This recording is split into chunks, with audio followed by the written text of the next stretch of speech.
engordei em 1 ano, eu não vou perder em 2 semanas. Não funciona assim metabolicamente falando.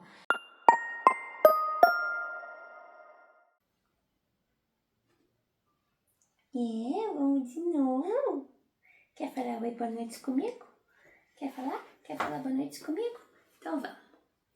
Oi, eu sou Júlia Soledade ou Júlia Soledarte. Para você que não me conhece, eu pinto e essa é a Morganinha, a minha gatinha. Então fica o convite para você conhecer as minhas obras nas redes sociais vizinhas ou aqui no YouTube, nos vídeos curtos, tem também os processos de algumas obras que eu faço e esse é o meu canal no YouTube.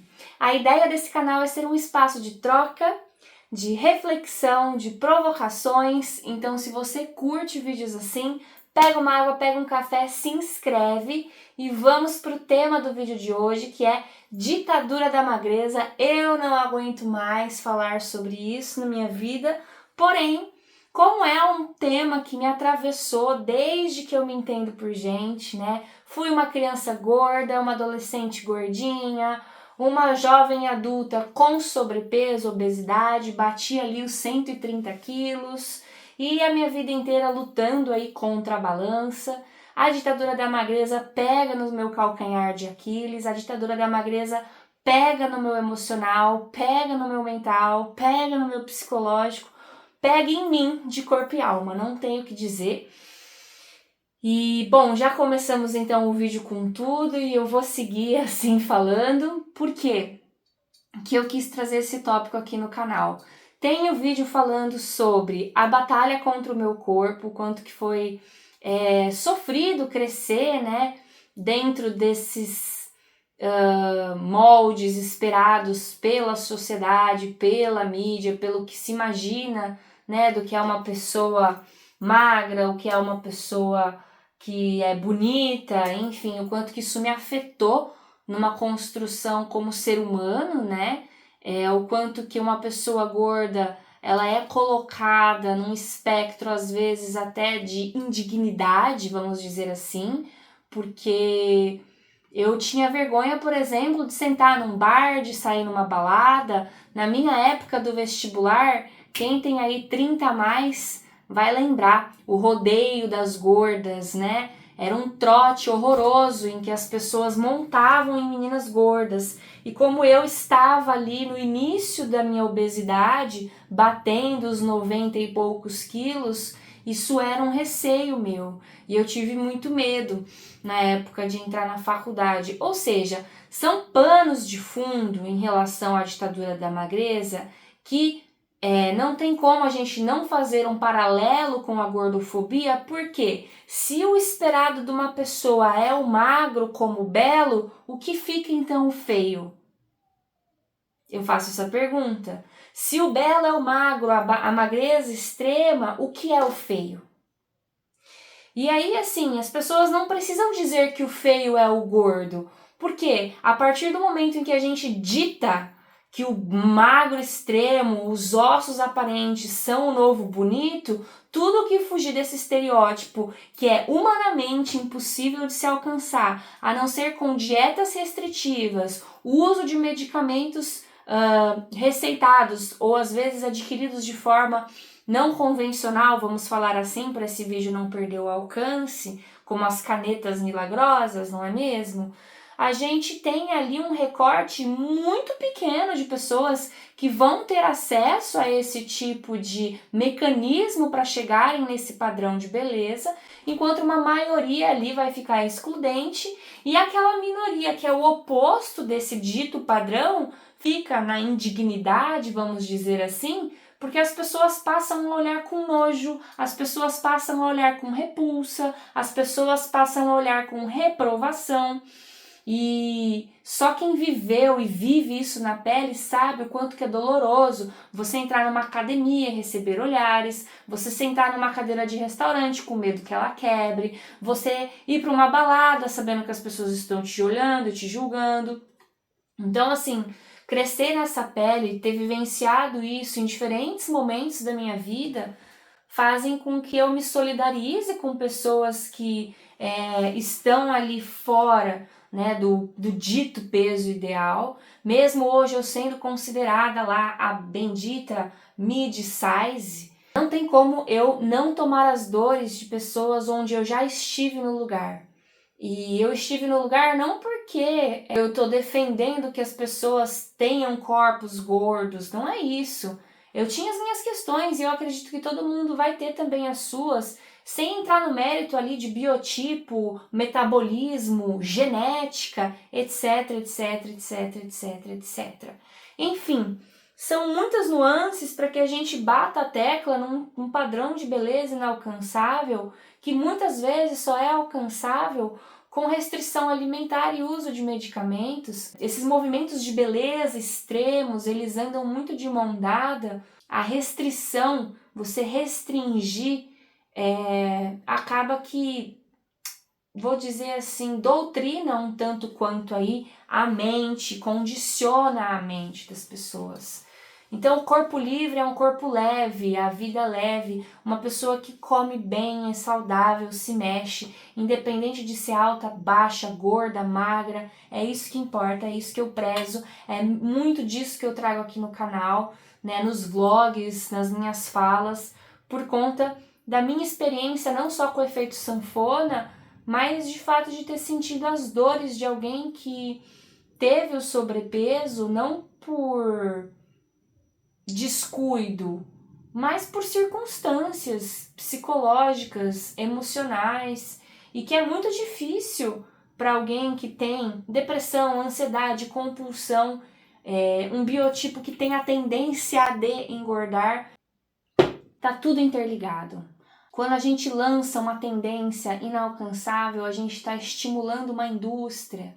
O lançamento dessas canetas emagrecedoras e, de repente, o retorno da magreza extrema estão correlacionados. É mercado, é marketing. Então, cabe a gente a questionar algumas coisas que surgem assim, sabe? Viva a diversidade de corpos. A gente tenha controle das nossas decisões, do que a gente vai comer, do que a gente deixa de comer de forma saudável. Eu acredito que a caneta ela vem para sanar um problema de diabetes e não para estruturar um padrão de beleza. Em 2025 eu ganhei muito peso e eu tive uma questão com gastrite, refluxo, porque eu estava engolindo as minhas emoções, para variar. Eu sou uma pessoa que eu penso muito e eu sinto muito também. Então, a comida ela acaba sendo um mecanismo meu que eu trato em terapia, como vocês sabem. São muitos anos olhando para mim, me cuidando, me tratando, para olhar para esses pontos todos. E o fato é que, como que eu estou emagrecendo em 2026? Marmita Fit, que eu já falei aqui no canal em algum momento, em algum vídeo. Então, eu tô cuidando do que eu coloco dentro da minha boca. Eu cortei industrializados. Quem me conhece sabe que eu adoro uma bolachinha, adoro um docinho, adoro um pereco-teco. E eu tenho priorizado frutas quando eu tenho vontade de comer doce. Então, banana com doce de leite, um queijo branco com uma goiabada, que são menos nocivos do que se eu colocar para dentro meio pacote de traquinas, vai, por exemplo, falando aqui abertamente com vocês. E em nenhum momento eu estou recorrendo aos remédios emagrecedores, porque eu também já tive a fase onde fiz uso de aceleradores de metabolismo, acelerantes de metabolismo, enfim. E me fez muito mal, tive queda de cabelo, queda de unha, palpitação no coração. Eu fujo hoje de qualquer remédio com esse tipo de intenção, porque eu já estive nesse lugar e eu não quero voltar para ele. Então, se ano passado eu me descontrolei e tive um relacionamento abusivo com a comida, é minha responsabilidade agora, em 2026, como meta pessoal de mim para mim, olhar para o que fez eu sair do eixo. E é o meu trabalho fazer com que eu volte para o eixo. Que eu volte para o eixo porque eu controle o que eu coloco no meu prato, porque eu controle o que eu coloco na minha boca. E aí eu tô indo treinar religiosamente dia sim, dia não. Né? E eu acho que essa é a grande chave. Tem gente, você emagreceu. Emagreci o que eu engordei ano passado. Estamos aí na luta. Desde dezembro de 2025 que eu tô com as marmitas. A gente tá em maio, né? Então são 5 longos meses. O que eu engordei em 1 ano, eu não vou perder em 2 semanas. Não funciona assim metabolicamente falando. Esse tipo de medicamento, na minha opinião, é glorioso para pessoas que estão em situações extremas. E aí com quadros de diabetes, doenças, enfim. Pessoas saudáveis, com acesso a psicólogo, terapia, tem que se alinhar, gente. Tem que rever seu comportamento sem depender dessa ajuda externa, porque a questão ela é comportamental. Não basta você inibir ali um impulso. Qual que é o motivo que te gera esse impulso? Você está olhando para isso? Enquanto a gente não questionar a raiz do problema, é muito fácil a gente ficar aparando os galhos, né? Penso eu dessa forma, porque inclusive também já estive nesse lugar de cortar ali o estimulante de metabolismo, o acelerador de metabolismo, etc, etc, e ter um efeito rebote. Por quê? Porque aqui não estava bom, porque aqui não estava ok, porque o todo, né, não estava alinhado. Então a ditadura da magreza extrema mexe tantos ponteiros e tem tanta gente falando sobre isso que eu acho ótimo. Tem uma trend nova de um formato de vídeo de mulheres fazendo, ai, meu corpo, meu rosto não era isso, era gordura. Meu braço não era isso, era gordura. Gente, o ser humano ele tem gordura. O ser humano tem gordura. Eu faço o convite da gente olhar para a história da arte, para a gente olhar a estátua, para a gente olhar quadros, pinturas de 1000 anos atrás, de 300 anos atrás, como que eram os corpos. A gente tem um corpo voluptuoso, a mulher ela é voluptuosa, ela tem volume. Então assim, a gente querer fazer com que os corpos sejam frágeis, finos, magros, sem a estatura de uma mulher, é muito complexo. Existem mulheres que têm uma estatura menor, são biotipos mais magros, são biotipos que não têm tanto a questão do encorpado ali, o curve. Existem. Mas quer dizer que todo mundo tem que ser assim? Desculpa, não há como, né? Não tem como. Desde que eu me entendo por gente, meu corpo sempre foi muito curvilíneo, eu não compreendia essa questão da diversidade de biotipos, sofri muito, e aí engordei demais, emagreci demais com remédios, tive problema de excesso de pele.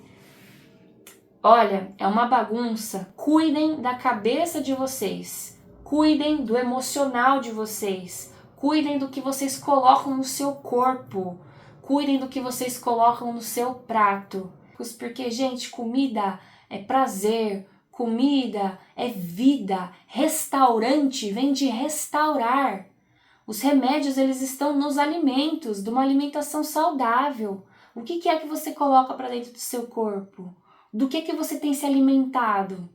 Entende? Eu acho que é muito mais por esse caminho do que pelo da farmacêutica. É muito mais pelo caminho de se sentir bem consigo mesma, aqui, aqui e aqui, do que no espelho e no olho do outro. Pense nisso. Para você que ficou comigo até o fim, muito obrigada. Fica o convite para você ver as minhas obras nas redes sociais vizinhas, que eu tô amando compartilhar tudo isso com vocês. E até uma próxima!